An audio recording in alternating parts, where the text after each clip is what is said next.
Um, we still have a lot of work to do, I'm sure. But I mean, I watched a lot of the season, and I was hurt by some of the stuff I saw. I mean, I know I was still kind of foggy. I was still on some medication and stuff, but I was me, and I was sober, and she knew it. I don't know what kind of message it sends to people when they out there see it, when she says stuff like, you know. And I said that, like, in a joking sense, like, oh, she's so reliable, I know, but she's so... I don't... No, I know that now. I didn't get how highly sensitive she was to that, like in the bus in Paris with Lisa. When Lisa was like, oh, we wanted to get you out of your room, she's very sensitive about that. I'm fighting for my life here. And so I don't feel it's funny, and I need her. I need her support. Do you feel like you have it?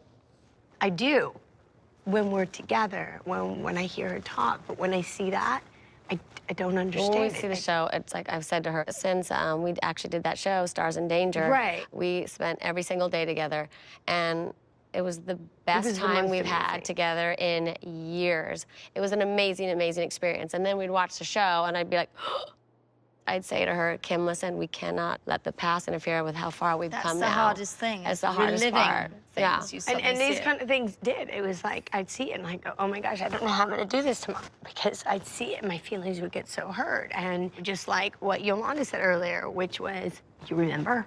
I swear to God, that's what you said. I promise you. Yolanda, you remember? I remember. Okay, good. I do remember. Yeah, you're gonna make fun of her now. I didn't relapse, Yolanda. You know, that really hurt my feelings, Yolanda, because you seem very supportive of me. And I was, yeah, but you don't remember, But that's not a nice thing. I do remember. That's the thing. But let me finish first, then you can talk. Let me just tell you that I do remember everything this year. Every time there's been something that's gone on in this last year that we watched you that nobody's liked or said something about, you've had an excuse for. It's your accent, it's your Dutch, or you have your disease I stand behind that was every throwing word you I off, said. but you always have an excuse for it. Don't bring my disease in here, I'm not. sweetheart. I'm trying to tell you, that's what That's you've done. No, no, no. That's what you, yes, you have, Yolanda, insinuating that I wasn't okay, which I am, and I was, and I do remember everything. It hurts me because there's been too many, darling, but let me finish. Right.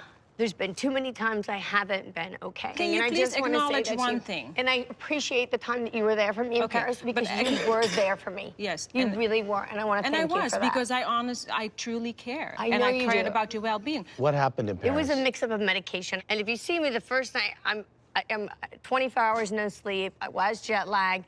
And the first night I'm clearly off. And you see me the whole trip, I'm just kind of foggy. I'm clearly not drunk, and I'm not like slurring my words. I'm not like that at all. But I'm just not 100% myself. But you know, they didn't trust clearly tell I'm But not. Yolanda was incredibly nurturing to you in Paris. She carried your pillow that had a stain on it through the airport. It was disgusting, I'm not gonna lie to you. And your bag. Is that necessary, Brandi? Well, I'm just letting you know. Necessary? But you know, wait, but I just... What are you talking about? But you know... It's what it was. How do you know what it was? We were right there, we smelled it. All right. That's just weird that you even look. She was carrying your pillow for you and your bag, and now you're attacking her. Why is it that I'm having a conversation with Yolanda? Because she took care of you in Paris. She, out of everyone, what did it have to do with you? What did it have to do with my friend. So you're attacking her, and she took care of you. What did it have to do with you? Is she attacking her? That you felt the need to jump in and get nasty and mean with me when I'm having a conversation. Because she was taking care of you. So what did it have to do with you? I was there with you guys. I saw how great she was to you, and now you're yelling at her. Is this what you did to Adrian? What did I do to Adrian? For no reason? Jump in and get all mean? Is that what you do to people? No, Kim, That's what you do to people. That's what you do to people. You jump in and be a mean, naughty little girl. All right. Shame on you. Brandi, you commented that Kim and Kyle don't like each other. It seems that way to me.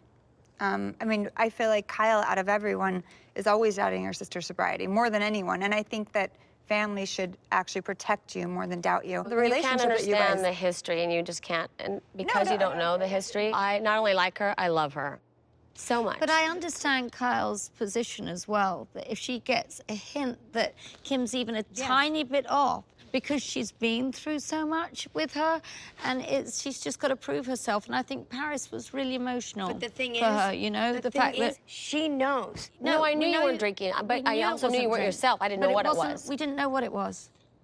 And I feel bad because when I said, did you take a sleeping pill? I had no idea that that was synonymous with, you know, addiction, talking about alcohol. But then, that was just even with you, I watch you tell me, oh, are you okay? Yeah. And then I see you outside the door. You're like, oh, here she goes again. And you're laughing, kind of making a joke about it. It doesn't matter. It's not a funny matter. We were very concerned. You weren't lucid. I was. Wait a minute, I'm sitting in the back of the car. Not in Paris, you weren't. You I were was like lucid in and eyes. What are you talking about? You weren't the same. Really? Because I remember having a conversation with you about you weren't the same. All right. Brandi, you said that certain people want to see Kim fail. Yeah, I felt that Kyle was always doubting Kim's sobriety. And I almost feel like it would make her happy if she failed. Can I tell you what? Hold on, let me. I'm going to speak here, okay? Brandi, do you know nothing about our history or what I have gone through with my sister or anything about us? I spent every night of my life saying a prayer to God to keep my sister sober. First to get her sober, and now to keep her sober. That is the meanest thing you can say. I'm not trying to be mean. Well, it is. I mean, she's lived this for half of her life, and so is she, and it keeps going in the wrong direction over and over again, and it's like that. All I'm saying is when I watch it back, every time, it's like everyone's rooting for Kim, and Kyle's like, well, I don't know. No one is rooting for my sister more than me, okay? Okay. I think Kyle's afraid of the failure just as much at times as Kim is, because she doesn't want to have to go through the failure again. I'm not trying to hurt you by saying that. That really hurts me a lot. I'm sorry. I'm not trying to hurt you. I'm saying that is what comes across to me. Kim, how do you react to that?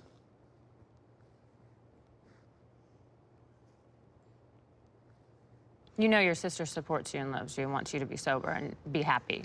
She's spent half of her life taking care of you and helping you. I don't want to hear that anybody would want to hear me fail, especially my sister. So no one wants you to fail. This is the only way I'll live. I don't